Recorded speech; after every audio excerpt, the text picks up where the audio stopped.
Kimon, just tell us your view on the economy so we can get to the economy and to our guests in a minute.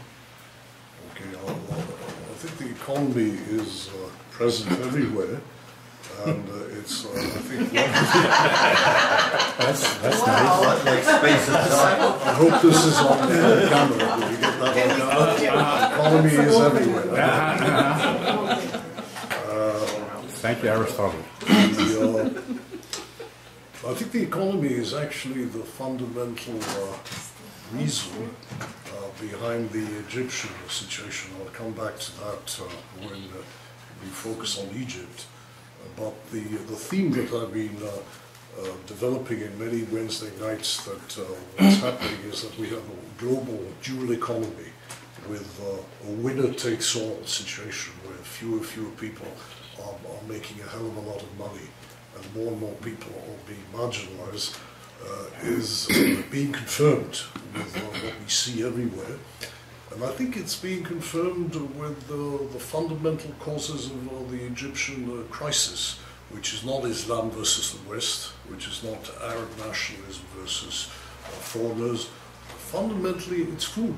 It's the price of food. It's the fact that people can't afford to live, the fact that a number of people live in the city of the dead. Now, I've had, maybe some of you don't know that, but I've spent the first 20 years of my life in Egypt. I was born in Egypt, I have Greek parents, I never had Greek citizenship.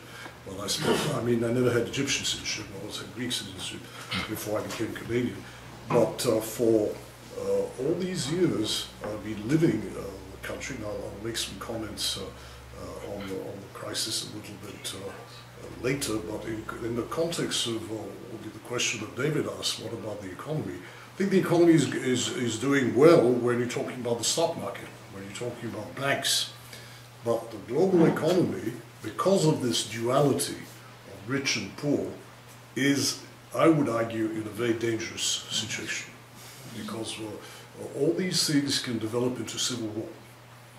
I've mentioned civil war on more than one occasion. I think candidates for civil war could be Egypt, could be a number of other Arab countries, could even be Greece. And if push comes to shove, we might even have European countries fall into that. But one little note about that, the Egyptian confrontation was, although there were 300 people killed apparently, in comparative terms, it was actually quite mild, in the sense that the people were fighting with sticks and stones.